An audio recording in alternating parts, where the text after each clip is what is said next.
Hello, everyone, and welcome back to the Stoic Compass. I'm Jim. And I'm Ellie. So glad you're with us today. Before we dive in, please take a moment to like and subscribe to our channel if you're enjoying the show. It really helps us out. Thanks. Yes, thank you. So, Ellie, today we're exploring a blog post from the heroic Stoic. It's titled, "You Can't Break What Was Born to Blaze."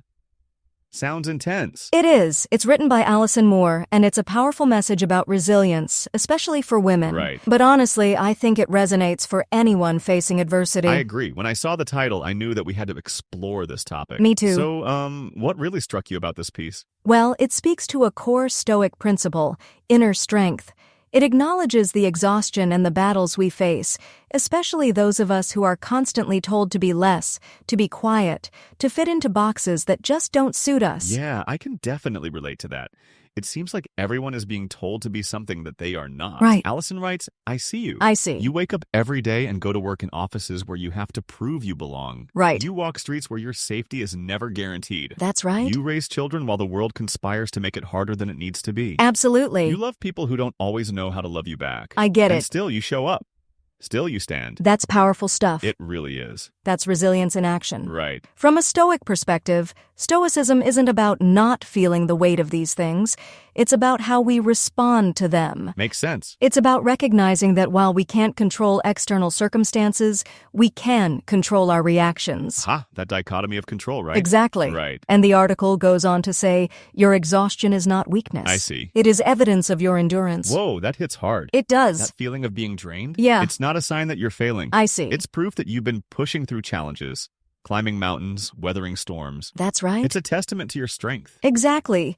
It's like Alison is speaking directly to the Stoic idea of premeditatio malorum, preparing for adversity, knowing it will come, but also knowing you can endure. Premeditatio what orum? Malorum. It's Latin for premeditation of evils. I see. Basically, thinking about bad things that could happen so you're not blindsided when they do happen. Oh, got it. I do that all the time. I'm always thinking of what could go wrong. But the key is not to dwell on it or let it paralyze you. It's about being prepared, mentally and emotionally. Right, so I'm halfway there. Exactly. So how does this connect to the bigger picture? Well, here's where the Stoic connection gets even stronger. Alison points out that we keep fighting, not just for ourselves, but for those who came before us and those who will come after.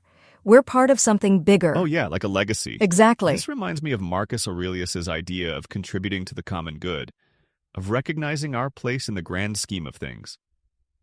Our actions, our resilience, inspire others. Absolutely. And it ties into the Stoic virtue of justice, acting in accordance with what's right and fair for all. So it's not just about surviving, it's about thriving and helping others thrive too. Precisely. The author uses powerful imagery saying, "Sister, you are the wildfire they fear. Right. You are the storm they cannot predict. I see. You are the future they cannot hold back."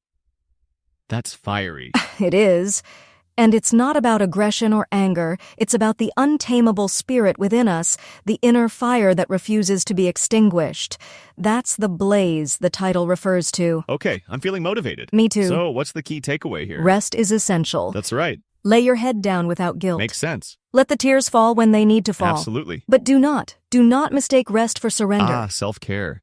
Something I really need to work on. We all do, Jim. Exactly. Because the strength to rise again, the strength to blaze, comes from acknowledging our limits and taking care of ourselves. Makes sense. It's about knowing that we were never meant to be caged, but to soar. And that's a Stoic lesson worth remembering every single day. It is. So, from a Stoic perspective, taking a break isn't being lazy.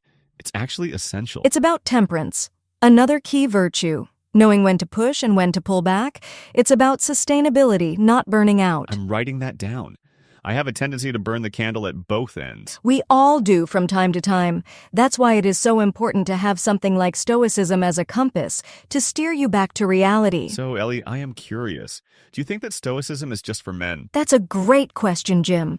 While historically many prominent Stoics were men, the principles themselves are universal. Okay, go on. Musonius Rufus, Epictetus's teacher, argued that women are just as capable of virtue as men and should have the same access to education. And today, there are many amazing women applying Stoicism to their lives. That's good to hear. Right. Because honestly, sometimes I think of it as kind of a macho philosophy. Yeah. You know, like tough it out and don't show emotion. Yeah, that's a common misconception. Right. It's not about suppressing emotions. It's about understanding them and choosing how to respond. Makes sense. It's about cultivating inner resilience, not being emotionless. So it's about emotional intelligence, not emotional suppression. Exactly. It is about having emotional intelligence. I like that a lot. It's about knowing your values, understanding your emotions, and then responding in a way that aligns with your best self. Okay, so any final thoughts on this born to blaze idea? Just that it's a reminder that we all have that inner fire. We all have the capacity for resilience. And Stoicism can give us the tools to fan those flames, even when life tries to extinguish them. Well, said Ellie, Thank you, Jim. this has really been a good conversation. I agree. Thanks for joining me today. Of course. I hope this message of resilience resonated with you. Remember, you can't break what was born to blaze.